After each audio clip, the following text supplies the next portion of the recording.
Com 20 anos, eu passei num concurso da Receita lá no Rio Grande do Sul, assumi o cargo, então eu trabalhava o dia inteiro e à noite eu ia para a faculdade na Universidade Federal de Santa Maria. Por que eu vou contar essa história? Que eu assisti um vídeo que me pegou. Era uma personalidade muito famosa contando sobre uma chefe tóxica que ele teve e que ajudou a transformá-la num titã, uma pessoa forte, resiliente, ética e íntegra.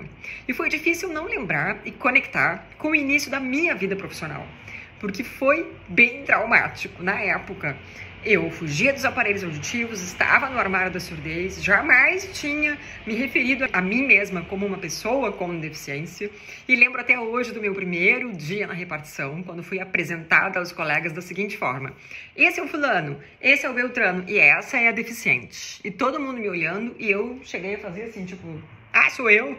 Então, eu lembro que na época foi muito difícil, porque pessoas que eu nunca tinha visto na vida, com idade muito mais avançada do que eu, tinha só 20 anos, e acredito que na época a média da idade na repartição era uns 40 anos, que desconfiavam da minha deficiência, que achavam que eu estava me fazendo de surda para passar bem, e me diziam coisas assim.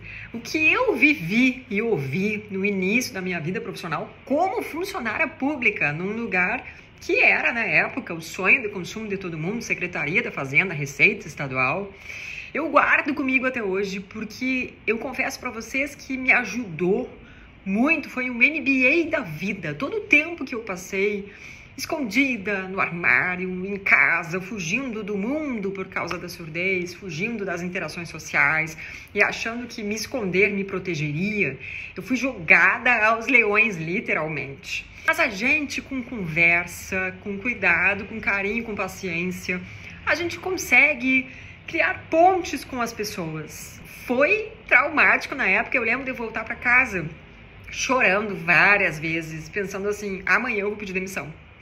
Só que eu precisava daquele trabalho. E eu lembro de uma colega que um dia me pegou pelo pescoço e falou assim: você não vai pedir demissão, você vai aguentar. Porque eu aguentei coisa pior aqui, com 2 filhos pequenos. E quando ela me disse aquilo, eu pensei: opa, agora eu vou ter que aguentar mesmo. E aguentei.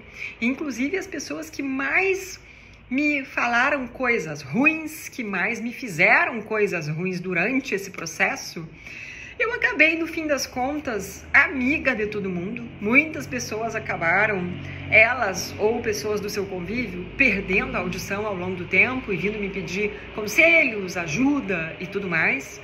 E nunca esqueço também, na minha festa de despedida, quando eu pedi demissão, vim embora para o Rio de Janeiro, a minha chefe na época fez um discurso muito bonito falando assim que eu havia sido recepcionada de uma forma muito cruel e que ela gostaria de pedir desculpas em nome de todo mundo para mim. E aquilo me marcou, sabe? Quando você fecha um ciclo e pensa assim: eu vim aqui para aprender, eu aprendi tudo que eu precisava. Não foi legal, não precisava ter sido assim, mas foi assim. E a gente lida com as coisas como um adulto da melhor forma. Eu chorei, eu sofri, me descabelei, quis pedir demissão. Era difícil, mas eu vejo como foi bom ter passado por coisas tão difíceis tão cedo na minha vida.